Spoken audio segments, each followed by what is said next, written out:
देश के अल्पसंख्यक क्या डरे हुए हैं नागरिकता संशोधन बिल से? आप देश के मेजॉरिटी कम्युनिटी से आते हैं, आप डरे हुए नहीं हैं। ये प्रश्न ही गलत है, इस तरह से सवाल पूछना।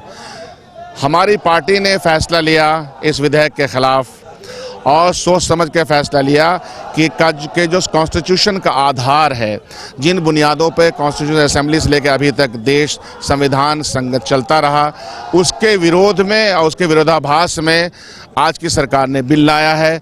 तो हर वो प्राणी जो भाईचारे से लेकर के देश की तरक्की में विश्वास करता और देश का जो ध्येय है उस ध्येय में विश्वास करता है, हम सब शामिल हैं। जेडीयू ने लोकसभा में समर्थन किया है बिल का, लेकिन जेडीयू के नेता बलियावी ने कहा है कि पार्टी की इस स्टैंड से अल्पसंख्यक दहशत में हैं, डरे हुए हैं। ये उनके पार्टी के वो स्पोक्समैन होंगे, उनके पार्टी के स्पोक्समैन हम हैं नहीं। जनता दल यू हो या कोई पॉलिटिकल पार्टी हो, उसको कन्फ्यूजन की स्थिति में नहीं रहना चाहिए। कन्फ्यूजन की स्थिति में रहेंगे तो दिक्कत होगा। दिक्कत क्या होगा कि जो देशवासी है वो एक सही धारा के साथ चलना चाहता है, आलू प्याज के महंगाई पे बोलना चाहता है, अर्थव्यवस्था पे बोलना चाहता है। तो ये जो सरकार है वो चाहती कि ध्यान भटकाया जाए और ऐसे मुद्दे लाए जाए जिसमें कहीं ना कहीं बहस छिड़े। नहीं, बलियावी का जो बयान है, जो पत्र लिखा है कि इससे अल्पसंख्यक समाज दहशत में आ गया है जेडीयू के फैसले से। बलियावी जब मिलेंगे तो उनसे ही सब पूछिएगा। आपको लगता है कि दहशत में आ गया समाज? काहे के लिए दहशत में? भाई, इस देश के ध्येय में जो कॉन्स्टिट्यूशन की मुखालफत की है अमित शाह ने, वो गलत है, उसके खिलाफ है। चलिए,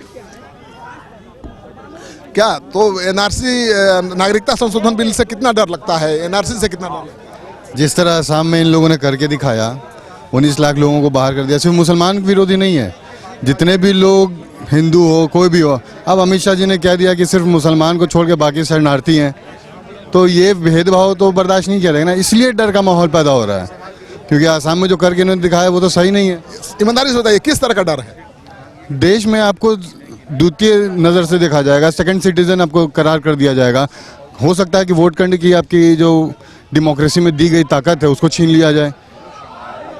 आपको कैसा डर लगता है एनआरसी से? देखिए, देश में हमारे यहाँ कम से कम 18 करोड़ मुस्लिम आबादी होगी और संविधान के अंदर अगर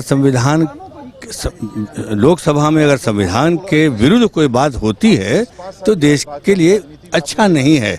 आज हम लोग जिस तरीके से ये बिल को में लाया गया और बिल पेश किया गया है, जिसमें मुसलमानों को एक तरह से छांट दिया गया, कहीं मुसलमानों का कहीं नाम और निशान नहीं है। आज उसी बेस पे जो सब धर्मों का नाम लिया गया और मुसलमानों को वंचित किया गया। आने वाले समय में ये बेस बनेगा और तमाम इस देश के मुसलमानों को उसी सांचे में डाल के निकाल दिया जाएगा। नेता वाली बात नहीं, एक बात बताइए कि क्या अल्पसंख्यक समाज दहशत में है? बिल्कुल है, दहशत में कैसे नहीं रहेगा। हर आदमी खौफजदा है कि आने वाले समय में क्या होगा, हम देश में रहेंगे कि हम चले जाएंगे, उसके कैंप में भेज दिया जाएगा। जी, आज देश में देखिए, ये देश हमारा है और हम मान लिया कि बिहार के रहने वाले हैं, हम जाके महाराष्ट्र में 30 साल से बस गए, गांव से तो कोई रास्ता नहीं रहा। ऐसे हजार लोग हैं, कोई गुजरात चले गए, कोई असम चले गए, अब वो लोग फिर परेशान हो जाएंगे। अब यहाँ में खोजने के लिए कुछ मिलवे नहीं करेगा उनको, तो बस समझते हैं कितनी बड़ी। अरे 40 साल 50 साल में लोग हुआ, रोजगार के लिए कोई एक जगह नहीं रहता है। हमारा घर जहाँ है हम वहाँ से विस्थापित होकर दूसरे जा सकते हैं फिर देश में, ये इसमें हमको अधिकार है। अब उसी अधिकार के तहत आज कागज खोजेगा तो हमको कागज नहीं मिलेगा, तू कहाँ जाएगा बेचारा। तो देखिए, जो देश के अल्पसंख्यक हैं उनका कहना है कि नागरिकता संशोधन बिल से वो दहशत में है, एनआरसी से दहशत में है। आइए बात करते हैं। सुनिए, क्या आपको लगता है क्यों इतना दहशत में है एनआरसी से? नहीं, दहशत की बात नहीं है, ये दहशत की बात नहीं, ये तो एक पोलराइजेशन की पॉलिटिक्स हो रही है ना भाई, कि किसी तरह से भी हिंदू समाज को इस बात को दिलो दिमाग पे डाल दिया जाए कि वो मुसलमान आपसे अलग हैं और हिंदू समाज जो है वो भाजपा उसकी पार्टी है, उसमें हित में सोचती है। इसी बात की फिक्र, और कोई बात तो है नहीं इसमें। बलियावी जो जेडीयू के नेता है उन्होंने भी कहा है कि जेडीयू ने जिस तरह से सपोर्ट किया है उससे अल्पसंख्यक समाज खौफजदा है, दहशत में। नहीं, खौफजदा जाहिर सी बात है कि भाई जिस पार्टी को नीतीश जी को भी एक हमदर्दी रही मुसलमानों से और हमेशा वो बात कहते रहे कि भाई मैं भी मुसलमानों के लिए सोचता हूँ और हम मुसलमानों की बात नहीं, धर्मनिरपेक्ष की बात करते हैं, वो पार्टी जो धर्मनिरपेक्ष की भी बात करती हो, आज वो जब मौका आए उनको मदद करने का तो वो कहे कि हम इसके खिलाफ है।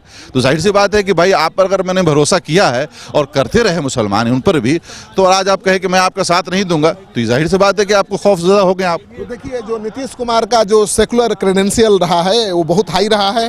नीतीश कुमार ने कभी अपने सेकुलर क्रेडेंशियल के साथ समझौता नहीं किया है और यही वजह है कि चाहे किसी भी दल के अल्पसंख्यक नेता हों, वो मानते हैं कि नीतीश कुमार पर उनको भरोसा है, नीतीश कुमार उनके हितों की रक्षा करेंगे। लेकिन जिस तरह से लोकसभा में जेडीयू ने नागरिकता संशोधन बिल का सपोर्ट कर दिया, समर्थन कर दिया है, उसको लेकर ये काफ़ी दुखी हैं और आहत हैं और इनका कहना है कि इससे अल्पसंख्यक समाज खौफजदा है। आपको इनके दावे में दम दिखे, इनकी बात सही लगे तो कमेंट बॉक्स में जाइए, अपना कमेंट जरूर लिखिए। अगर आपने अब तक हमारा चैनल सब्सक्राइब नहीं किया है जरूर कर लीजिए। आपका सहयोग समर्थन लगातार मिल रहा है और ये हमारे लिए बहुत मायने रखता है।